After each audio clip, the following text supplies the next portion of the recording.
Je vais émincer mes poireaux. Alors vous prenez un peu du verre? Oui, je prends un peu du verre. En fait, c'est riche en fibres, hein, notamment en fructane, qui ont la particularité de venir nourrir notre microbiote. Hein.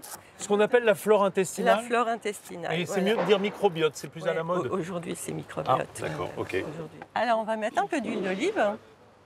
Donc, quand je dis un peu, j'en mets beaucoup. Ah bah ça, c'est pas très alsacien, Brigitte. Non, mais bon, après, on est dans une cuisine santé. Bien sûr. Donc, on va mettre de l'huile d'olive. Parce que si on était vraiment à l'alsacienne, on mettrait quoi comme matière grasse? En Alsace, ils mettent un peu du beurre. Hein. Du beurre ou du saindoux. Donc après, on va Donc le poireau émincé, un poireau, un blanc de poireau un peu vert aussi. Qu'est-ce qu'on ajoute derrière, Brigitte? On va rajouter du fenouil que j'ai également émincé de la même manière. Hein. Oui, le fenouil aussi très riche en fibres prébiotiques qui nourrissent toujours notre fameux microbiote. Après le fenouil, on a mis les courgettes. Voilà, donc on a fait tout ça.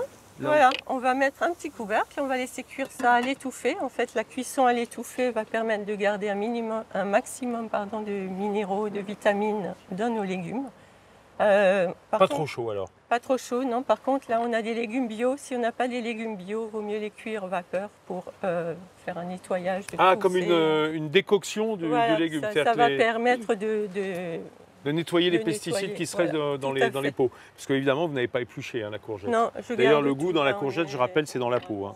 Alors, on va faire la sauce. Pour la sauce, on a besoin d'agrumes dont on va prélever... Par exemple, de l'orange au hasard. Et du citron. Alors, je vous rappelle qu'on fait une recette diététique, légère, avec du saumon aux poireaux et aux courgettes et aux fenouil, avec une sauce aux agrumes qu'on commence à préparer. Là, petite râpe. Ouais, petite râpe qui va bien pour prélever les zestes. En fait, les zestes sont remplis d'huiles essentielles. Hein, c'est de là qu'on tire les huiles essentielles. Bien sûr. Et voilà. Et les agrumes, ils ont un pouvoir calmant, donc je vais en prendre beaucoup.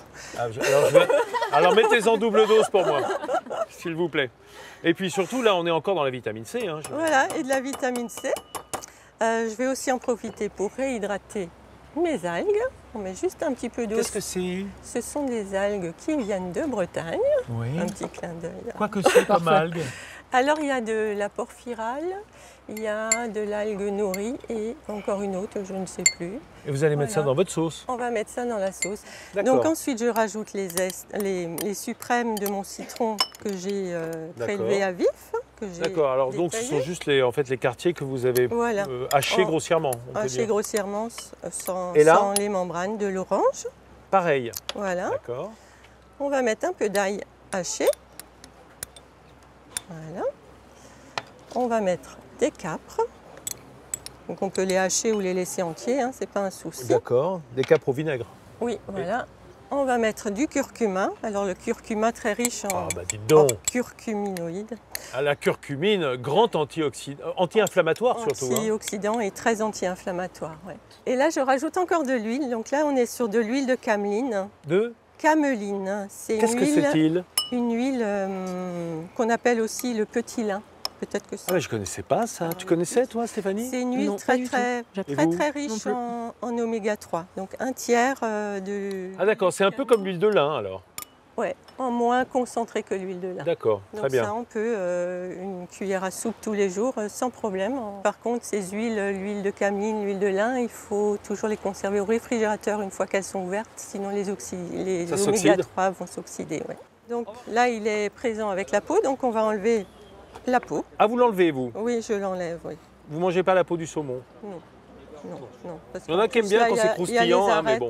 Donc là, on fait bien glisser notre couteau le long. C'est ce qu'on voit, en s'appuyant sur la peau. Et on est aidé parce qu'il y a une petite couche de gras qui fait que ça glisse bien. Et là, oui, cette couleur que les gens trouvent souvent pas très ragoûtante, en fait, c'est le gras du poisson, qui est très très riche en fait en oméga 3. Aussi.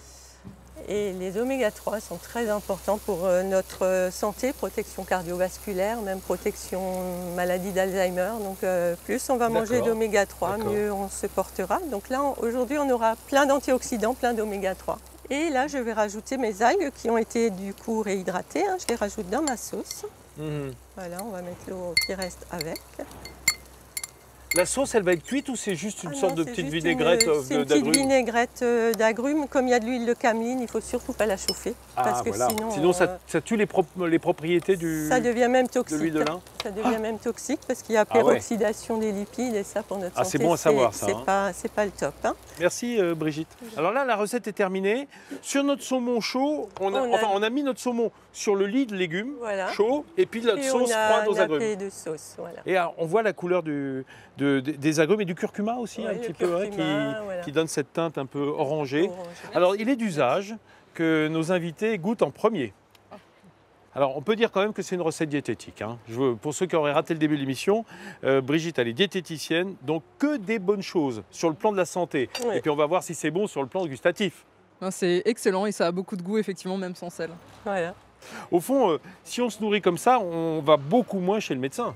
Clairement, on n'y va quasiment plus. Et au restaurant, on peut y aller quand même un petit peu? Oui, bien sûr, il faut quand même se faire plaisir de temps en temps. Même si là, on a beaucoup de plaisir à manger aussi, je pense.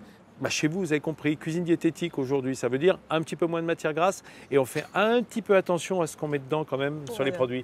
Merci Brigitte, à bientôt.